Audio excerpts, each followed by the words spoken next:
സാധാരണ മനുഷ്യൻ്റെ ജീവിതം വളരെ അർത്ഥവത്തായി കേരളത്തിൻ്റെ മലയാളി മനസ്സുകളിൽ എന്നും നിലനിൽക്കുന്ന തരത്തിൽ അവതരിപ്പിച്ച ഒരു പ്രതിഭയായിരുന്നു അദ്ദേഹം.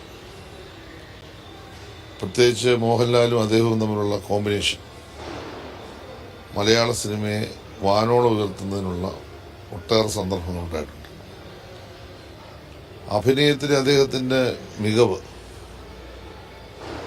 അഭിനയ കലയിൽ സൗന്ദര്യശാസ്ത്രത്തിന് വിലയില്ല എന്ന് തിരിച്ചറിഞ്ഞ് അതിനപ്പുറമാണ് അഭിനയകല എന്ന് ലോകത്തിന് കാട്ടിക്കൊടുത്ത് നടനായിരുന്നത്.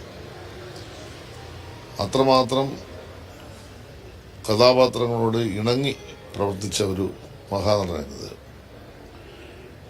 അതുപോലെ തന്നെ അദ്ദേഹത്തിൻ്റെ തിരക്കഥ വളരെ വിസ്മയകരമായ കഥകളായിരുന്നു.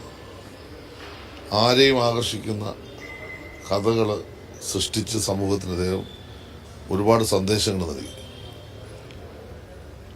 അതുപോലെ തന്നെ സംവിധായക എന്ന നിലയിലും അദ്ദേഹത്തിൻ്റെ പ്രാഗൽഭ്യം എടുത്തു പറയേണ്ട കാര്യമാണ്.